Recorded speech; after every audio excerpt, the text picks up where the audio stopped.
It happened so fast that I didn't register it until the sting hit my cheek and the entire restaurant fell silent. One moment, I was sliding past her chair to return from the restroom, and the next, the sound cracked through the private dining room like a gunshot. My stepmother had slapped me, hard, in front of everyone. Then she leaned in, her breath warm and bitter against my ear, and hissed, "You're just like your mother." I froze, my face burning, not just from the slap, but from the humiliation, from the betrayal. I turned to look at my father, sitting just 2 chairs down, fork hovering above his plate. He didn't even look up. He was staring into his mashed potatoes like they held the secrets of the universe. Nobody moved. Not Lydia, my stepmother's daughter. Not the waiter who had just set down a tray of bread. Not my uncle, not the cousins, not the old family friend who used to call me kiddo. It was as if everyone had collectively decided to pretend they hadn't seen what had just happened. And my father, my only parent left, was the loudest in his silence. That's when I knew something inside me had shifted, not broken. Broken would have been easier to fix. This was worse. This was something unraveling, thread by thread, until there was nothing left to hold on to. I didn't say anything. I didn't yell. I didn't cry. I just turned and walked out. The heels of my boots clicking against the tile were the only sound that followed me out the door. I didn't stop in the lobby. I didn't stop in the parking lot. I got in my car, turned the ignition, and drove without really thinking. 20 minutes later, I was sitting on the edge of the bed in my Airbnb, coat still on, hands still shaking. I stared at the floor for a long time. The city outside buzzed with a Friday night rhythm. Cars, laughter, footsteps, distant music, but none of it reached me. That dinner was supposed to be a gesture, a peace offering, a stupid, naive hope that maybe, just maybe, I could have one night where we pretended to be a normal family. It was my father's 60th birthday, a milestone. I hadn't been home in over a year, and before that, maybe once or twice in passing. We kept in touch through polite texts, Merry Christmas, Happy Birthday, but we hadn't really talked since I was 22. I thought maybe showing up would mean something. Maybe if I smiled enough, dressed right, stayed quiet, I could survive the night. The restaurant was some trendy place off Pearl Street, upscale Italian, dim lights, moss art on the walls. Our party filled half the private dining room. I had been seated near the end of the table, close to Lydia. We'd never been close, Sabrina made sure of that, but that night Lydia looked tired, older, like she was carrying something heavy. She even smiled at me once. A real one, not the fake polite kind. I remember thinking, that's new. We were halfway through dinner when it happened. I had gotten up to use the restroom and was returning to my seat. A waiter passed by with a tray of drinks, and I instinctively shifted to the side to avoid him. In doing so, my shoulder lightly brushed the back of Sabrina's chair. Barely a nudge. Not enough to spill a drink or jostle her plate, but it was enough for her to feel it, enough for her to unleash everything she had been holding in for years. The slap wasn't about that moment. It was about every moment before it, every eye roll, every disagreement, every time I refused to play along with the story she'd written for our lives. And the words that followed, "You're just like your mother." They weren't meant as an insult to my mother. They were meant to wound me. Deeply. They did. But what stayed with me, what still keeps me awake some nights, was the way my father sat there unmoving while it happened. Like it was routine. Like it was acceptable. Like I was the one making a scene by existing. For a second, I waited for him to say something. To look at me. To blink. But he didn't. He didn't even flinch. And I knew in that moment that I was done pretending. My mother died when I was 16. Ovarian cancer. It was long, slow, cruel. The kind of illness that eats away not just at the body, but at the soul of a house.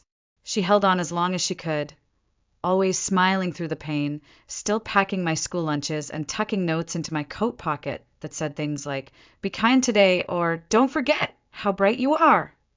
I used to pretend I was annoyed by them, but I kept every single one, Even now, they're folded inside a small metal box in my closet. The last one she ever gave me simply said, "You're enough." She passed in late autumn. The trees were still holding on to their leaves, like they hadn't gotten the news yet. I remember the funeral was small, mostly close friends, some neighbors, a few old colleagues of my dad. I stood next to him while he greeted people, my hands cold even in gloves. He didn't cry, not once. I told myself that was strength, that he was holding it together for me. But the truth was, something inside him shut off. And just like that, our house went quiet. What I didn't expect was how quickly the silence was filled. By spring, she was there. Her name was Sabrina Lowell. She had worked with my father back when he was still teaching business ethics at the university. I vaguely remembered her. She always wore navy blazers and stilettos, even on casual Fridays. She had a way of tilting her head when she listened, like she was always calculating something, and a voice so calm it made you feel rude for disagreeing. She came over once, then again, then suddenly she was there all the time. First, it was helping Dad get back on his feet, then organizing the pantry, repainting the walls, rearranging furniture. Within a few months, she'd moved in. No conversation, no permission, just presence. And with her came Lydia. Lydia was 5 years younger than me, from Sabrina's first marriage. She was the golden child, the polite one, the one who called my father Dad within a month and got extra helpings of dessert. She was everything I wasn't: compliant, quiet, wide-eyed. I didn't blame her. Not then. Not yet. At first I tried. I really did. I said, "Good morning," helped set the table, smiled when Sabrina brought home new pillows and said they'd soften the energy of the living room. I tried to ignore the way she'd sigh when I left dishes in the sink or tell my dad I was grieving too selfishly. I told myself she just didn't understand me yet. But it wasn't misunderstanding. It was calculation. She started slowly, subtle jabs disguised as concern. "Claire seems withdrawn. Claire's a bit moody these days. Maybe she needs counseling. I mean, grief can make teenagers so reactive." And every time I pushed back, I could see the wheels turning behind her smile. Every time I raised my voice, she'd go quiet and let my father do the disciplining. He never asked for my side, never once said, "Claire, are you okay?" It didn't take long before I stopped speaking altogether. I went to school. I came home. I did my homework in my room with the door closed. I wore headphones to dinner. I applied to colleges without telling anyone. I got into a state university, 6 hours away. I accepted the scholarship before my father even noticed the acceptance letter on the counter. When I told him I was leaving, he said, "That's probably for the best. A fresh start might help." A fresh start. I packed everything I owned into 2 suitcases and left the same week. No going away dinner. No hug. Sabrina didn't even come downstairs. I remember standing on the porch, watching my father sip coffee at the kitchen table, and wondering if he'd ever really seen me. I didn't look back when I drove away. I just drove faster than I should have, windows down, hair whipping in the wind like I was running from something that might catch up if I stopped for even a second. And for a while it worked. I built a life. I got my degree, found a job in publishing, rented a studio apartment with peeling wallpaper and mismatched silverware. I went to therapy sometimes. Mostly I worked. I stayed busy. That's what people said to do. Keep going. Keep moving. But what they never tell you is the silence doesn't go away. It just waits. For a dinner. For a slap. For a moment when everything you tried to bury comes clawing back up through the surface, demanding to be seen. That night, sitting on the edge of my rented bed in a city that no longer felt like home, I realized something. I hadn't run far enough. I didn't sleep that night. I just sat there, coat still on, staring at nothing. My cheek still burned faintly where her hand had landed, but the heat had moved deeper, into the parts of me I thought I'd numbed years ago. I opened my laptop without really knowing what I was doing. At first, it was just going to be a journal entry. something to pour the venom out of me. But the more I typed, the more I realized how much I had kept inside. The slap was just the final insult. The real pain had been happening for years, silently, and I had carried it like a secret no one wanted to hear. I didn't use real names. I changed the city, blurred the timeline, and posted it under an old account I hadn't touched since grad school. The subreddit was one I'd followed for years, r/raised by narcissists. I'd read other people's stories late at night, feeling seen without ever having to speak. This time I spoke. I described the dinner, the slap, the way my father stared at his plate like it was a script he didn't know how to rewrite. I talked about my mother, how gentle she was, how fast she disappeared. I told them about Sabrina moving in before the dust even settled, about the silence, the slow erasure of my place in my own home. I ended the post with a single sentence. I left that dinner like I left that house years ago, unseen. I closed the laptop and didn't check it again until the next afternoon. I don't know what I expected. Maybe a few comments, a couple of upvotes, some stranger saying, "You're not crazy," but it had exploded. Thousands of upvotes, hundreds of comments, people sharing their own stories, people saying they believed me, that they'd lived through the same kind of slow suffocation, that silence is a survival tactic, that not reacting doesn't mean nothing happened, it means everything happened. I sat there reading them, eyes burning, not from pain, but from something close to recognition. For the first time, I wasn't just the difficult daughter. I was someone whose story made sense. And then, I saw it, a private message, from a username I didn't recognize at first. But the profile picture, barely visible, was of a coffee cup on a marble countertop I'd seen 1,000 times before. My stomach twisted. "Lydia." The message was short. No punctuation. No flourish. "Claire, I read your post. I know it's you. And I believe everything. Can we talk?" I stared at it for a long time. Part of me wanted to delete it, pretend I hadn't seen it. Another part, the louder one, was curious, maybe even hopeful. We met the next morning at a little cafe near Pearl Street, the same street where the dinner had imploded. It felt fitting. I got there early and waited by the window, watching pedestrians stroll by with dogs, coffee cups, puffer jackets, zipped up to their ears. And then she walked in. She looked nothing like I remembered. No makeup. No curated curls. No designer scarf. Just a hoodie and jeans and dark circles under her eyes like she hadn't slept in days. She looked like someone who'd been through something real.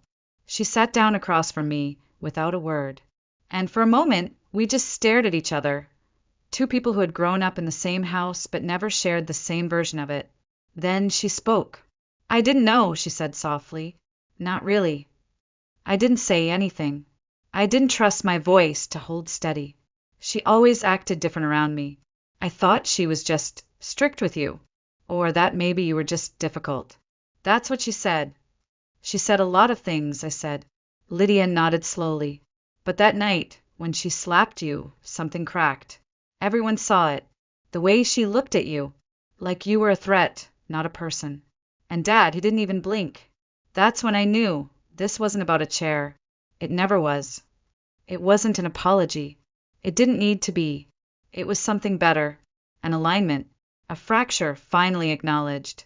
"She's been controlling everything for so long," Lydia continued. "Even me. I didn't realize it until I moved out. Even then, I thought it was just how she was. But I see it now. I see it all." She paused, looked down at her coffee cup, then back at me. "Do you still have that post?" "Yes." "Then let's do something with it." I blinked. "Like what?" Her jaw tightened. "Not revenge. Just truth." We didn't tell anyone we were coming. Not Dad. Not Sabrina. We waited until they returned home from that same dinner, full and tipsy, expecting silence and leftovers. Instead, they walked into a living room lit with soft lamps and quiet determination. Lydia was already there, seated on the couch, shoulders back like she had rehearsed this. I stood by the fireplace, arms crossed. In front of us, on the coffee table, sat a thick folder, cream-colored, unassuming, but inside it was everything. The moment the front door opened, I felt something in the air shift. Static, like the room was waiting to inhale. They entered mid-conversation. Sabrina talking, Dad nodding absently, keys jangling in his hand. When he saw us, he froze, keys still in midair, eyes darting from me to Lydia to the folder. Sabrina took one look at the setup and stopped talking. Her expression didn't change at first, but her shoulders tensed ever so slightly. She already knew. She always knew. "What is this?" Dad asked, voice lower than usual. He didn't sit. Not yet. He just stared at the folder like it might bite him. "Something you need to see," Lydia said. Sabrina's expression hardened. "More drama," she said, voice sharp. "Really?" No, my voice was calm. Cold. Just the truth. Dad looked at me, then at Lydia, then slowly moved toward the couch. He sat down, reached for the folder. The first page was a printout of the Reddit post. I had removed any usernames, adjusted details to protect others, but the heart of it was intact. The dinner, the slap, the years leading up to it.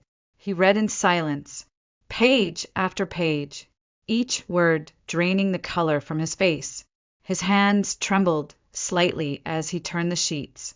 Pink, pale, then something closer to ash gray. Sabrina stood nearby, arms folded, lips pressed into a thin line. I could see her scanning the room, already calculating the angle. She was always 2 steps ahead until now. "This is absurd," she finally snapped. "You're both being ridiculous. She's always been like this. Dramatic, vindictive, obsessed with painting me as the villain." I didn't respond. I didn't have to. Lydia leaned forward and turned the next page for Dad. A screenshot of a text Sabrina had sent 2 years ago. "Your sister will always be a problem until your father finally sees her for what she is." An ungrateful version of her dying mother. The silence that followed was the kind that throbbed in your ears. Dad read the message once, then again. Sabrina flinched, just slightly, when she realized which text it was. "That was taken out of context," she barked. "It was a joke. A bad one." "Do I look like I'm laughing?" Lydia said, voice steady. Dad kept flipping. Letters. Handwritten. From my mother. Ones I'd found tucked in a drawer, sealed in an envelope marked for Claire someday. She had written them during her last summer. In one, she described feeling uneasy about Sabrina, that the friendship had shifted, that she sensed something deeper. "I'm afraid for Claire," she wrote. "If I'm not here, who will protect her?" My father stared at the letter for a long time. Then he closed the folder. Sabrina saw the opportunity in the silence and lunged. "She's poisoning you," she said to him, gesturing toward me. "She's always been jealous.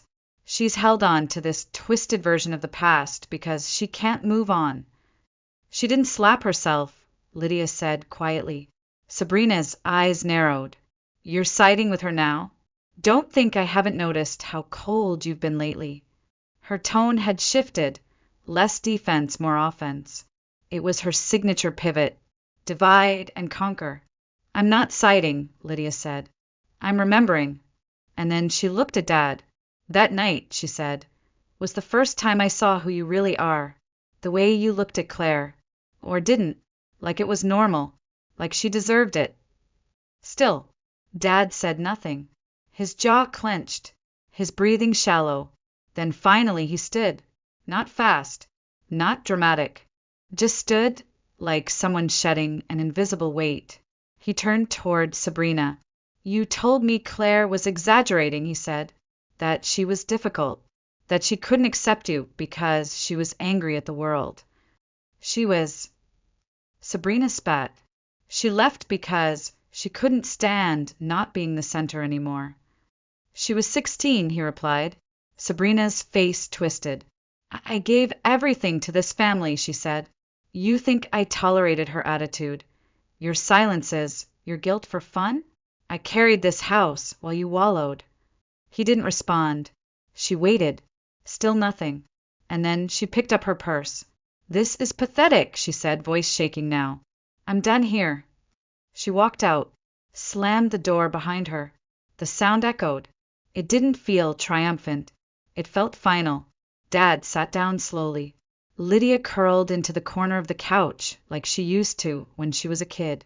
And I just stood there.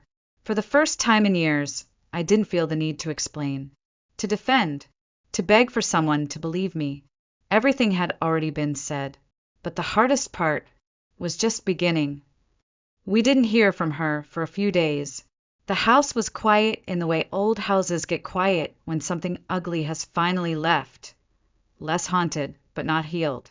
Dad moved slowly, like someone relearning how to move through his own space. Lydia came by every other day. We didn't talk much. It was too soon for words. But we stayed, and that meant something. Then the letter arrived. Cream envelope. No return address. Legal formatting. Thick paper. My name wasn't on it, but Dad called me the moment he opened it. "She's not finished," he said. And she wasn't. Sabrina had filed for legal separation, and with it came a list of demands so bold I laughed when I saw them. She wanted spousal support. She wanted full ownership of the house. And she wanted, bizarrely, my mother's antique teacup collection. Hand-painted porcelain pieces passed down from my great-grandmother. She claimed my mother had gifted them to her before passing. She said that. I asked, stunned. "Put it in writing," Dad replied, holding up the letter. It was audacious, absurd, and yet it was exactly like her. When emotional manipulation failed, she went legal. When shame didn't work, she went for entitlement. But this time, she underestimated what we had. Lydia reached out to a friend, Samira Patel, a family law attorney who specialized in high-conflict separations. She came over that same afternoon. Late 30s, blunt-cut hair, no-nonsense energy. We laid it all out. The timeline, the text messages, the letters, the diary entries, the estate records, and most importantly, the deed. "The house was purchased before your father married her," Samira confirmed. "There's no co-ownership, no transfer, no legal claim to the property." "And the teacups?" I asked, half expecting her to roll her eyes. Instead, she smiled. "Do you have any documentation?" she asked. I did. When we cleared the basement last month, I found a box labeled in my mother's handwriting, for Claire when she turns 30. Inside was an itemized inventory of valuables. Next to each one was a name. The teacups? Claire Jennings. Samira nodded. "This isn't going to go the way she thinks." We didn't tell Sabrina. We waited. Mediation was scheduled for the following week. She arrived early. Beige suit, hair in a tight bun, a lawyer at her side, a younger man with nervous eyes and a stack of folders he barely glanced at. She didn't look at us. She didn't need to. Her confidence was radiating like perfume. Until Samira began. She opened with the Reddit post, sanitized, anonymized, but printed and included in the packet. Attached was a signed statement from the family therapist Lydia and I had consulted, detailing the emotional distress, the trauma, the years of suppression. Then came the photos, the texts, the letters, the estate document from my mother, the deed, each item laid out one by one, like a quiet reckoning. I watched Sabrina's face carefully. She didn't react at first, but as the stack grew higher, I saw the tension shift in her jaw. Her lips pressed together. Her knuckles turned white where they gripped the arm of her chair. Samira's tone didn't change once. "We are willing to resolve this quietly," she said. "No public dispute. No further legal pursuit. But it must be on record that she receives nothing from the house. None of the items listed in the will. And no spousal support." Her tone sharpened. "If she declines, we are prepared to countersue for emotional damages, wrongful interference with estate assets, and intentional infliction of distress. We will also submit the full documentation to relevant family and community contacts as necessary." Sabrina didn't speak.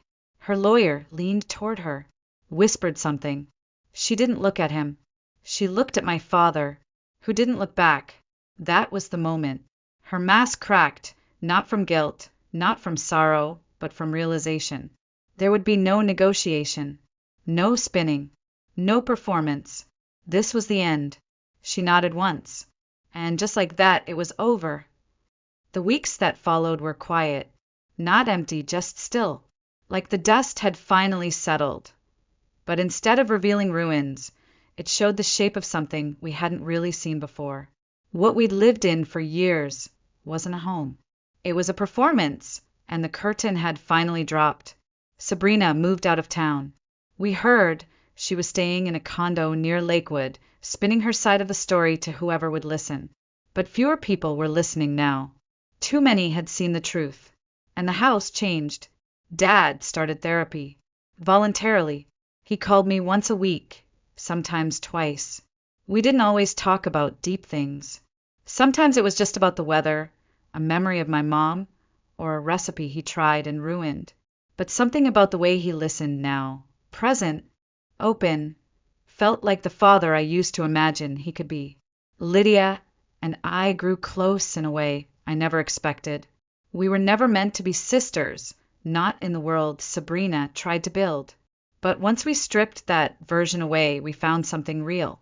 We started going through old photos together. She showed me the postcards she used to hide under her mattress. I let her read my mom's letters. We cried over the same losses. And for the first time, we weren't alone in them. One afternoon, we took the antique teacups out of their box. Delicate porcelain, hand-painted roses, initials etched in gold at the base of each cup. MJ from Margaret Jennings, my mom. Lydia brewed herbal tea and handed me one carefully. We sat by the window, legs curled up like kids sipping in silence. "I used to think you were the strong one," she said suddenly. I looked over. "You left. You got out. I thought you were angry and cold, but you were just trying to survive." I didn't know what to say. For so long, I'd carried the label of the difficult one, the moody daughter, the problem. Hearing her say that felt like someone handing me back a piece of myself I'd almost forgotten. My dad never asked us to move in, but one evening, as we stood in the kitchen drying dishes, he turned and said, "I want you to have part of this house." I blinked. What? It's what your mother would have wanted. It's what I should have done a long time ago. A week later, the paperwork was signed. 50% transferred to me. There was no celebration, no champagne, no social media post. Just quiet, and that was enough. No revenge speech, no public takedown. Just the truth, laid bare and standing firm. Sometimes revenge doesn't need to be loud. Sometimes it's just the silence that follows after the lie collapses. The peace that settles in when the truth is finally allowed to breathe. Sometimes revenge is drinking tea out of your mother's porcelain cups in the house someone tried to steal, your name on the deed, your sister in the guest room, and knowing they can never take any of it away again.